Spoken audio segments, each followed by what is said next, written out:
নমস্কার বন্ধুরা, আমি তনুশ্রী চলে এসেছি নতুন একটা ভিডিও নিয়ে। আর আজকে প্রচণ্ড গরম, রাত্রে করে বৃষ্টি হচ্ছে, সকালবেলা প্রচণ্ড রোদের তাপ। তাই ভাবলাম এই গরমে একটু পাতলা পাতলা কই মাছের ঝোল আর গরম গরম ভাত দুপুরটা করে দেবে পুরো বাজিমাত। তাই সেইভাবে করতে আরম্ভ করলাম।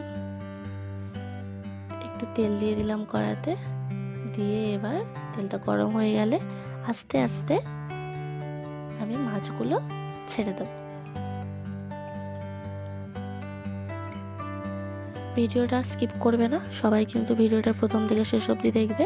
আর যদি ভালো লাগে একটা লাইক, কমেন্ট, শেয়ার আর সাবস্ক্রাইব করতে কিন্তু একদম ভুলবে না, ওটা অবশ্যই চাই। দেখছো আমার কই মাছগুলো কি সুন্দর লাল লাল ভাজা হয়ে গেছে।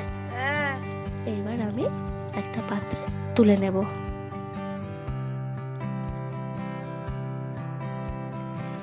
আমার একে একে সব মাছ ভাজা হয়ে গেছে।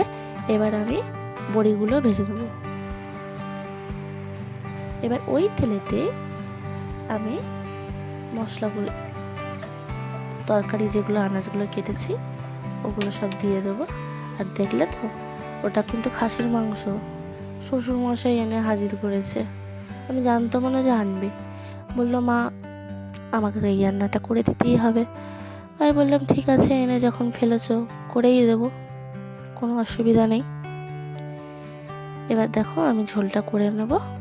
তার জন্য তেলেতে একটু জিরে দিলাম, তারপরে পেঁয়াজ, কাঁচা লঙ্কা দিয়ে ভালো করে ভেজে নেব।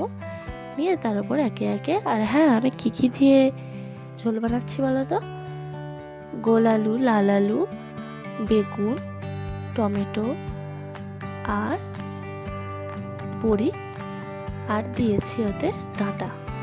এত রকম সবজি বললে তো ঝোল তো অবশ্যই ভালো হবে। দেখতে থাকো।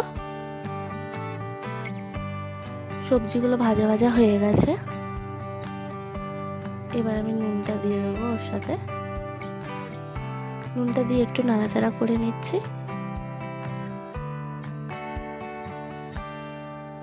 এরপর আমি ওতে আদা জিরে বাটা দিয়েছি, সেটাই আমি ওতে ঢেলে দেবো।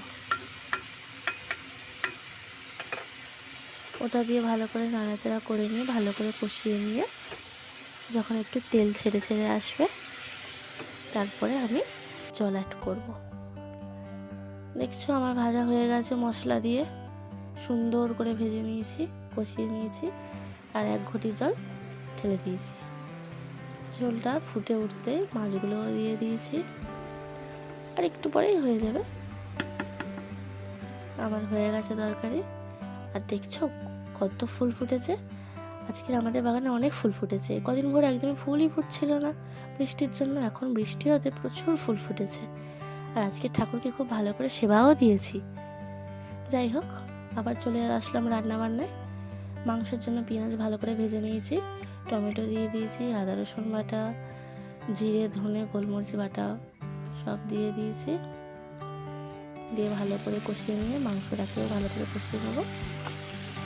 নিয়ে হ্যাঁ, মাংসটা আমি কিন্তু প্রেসারে দিয়েছিলাম, আমার অত সময় নেই যে কড়াতে ধিমে আঁচে করবো। প্রেসার কুকারে দিয়ে ভালো করে মাংসটা করে নিয়েছি। মাংসটা একদম লাল লাল হয়েছে। আজ এই অবধি।